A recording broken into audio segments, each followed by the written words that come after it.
On November 22, 1963, President John F. Kennedy was shot and killed in Dallas, Texas. Within 2 days, the man accused of killing him, Lee Harvey Oswald, was himself shot dead on live television by a nightclub owner with ties to organized crime.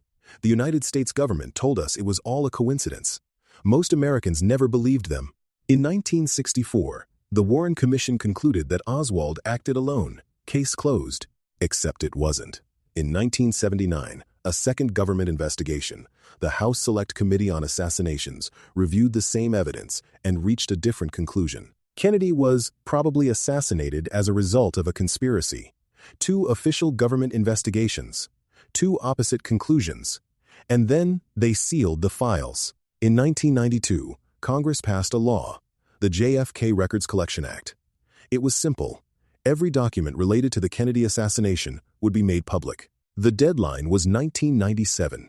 25 years was considered more than enough time. 1997 came. The files weren't released. The deadline was extended, then extended again, and again. By 2017, 54 years after the assassination, millions of pages had still never been seen by the public. That year, President Trump announced he would release everything. Subject to the receipt of further information, he said, "I will be releasing the JFK files." The CIA and FBI immediately intervened. They asked Trump to block thousands of documents, citing national security concerns that were, in their words, not yet resolved. Trump agreed. The files stayed sealed. President Biden extended the delay again in 2021 and in 2023. Then, in January 2025, Trump, back in the White House, signed an executive order. Release everything. No more delays. Some files were published, but not all. Here is what we already know from the documents that have been released. The CIA was monitoring Lee Harvey Oswald before the assassination. They knew he had visited the Soviet and Cuban embassies in Mexico City just weeks before the shooting, meetings with KGB agents and Cuban intelligence officers. They tracked him, they filed reports, and they did nothing.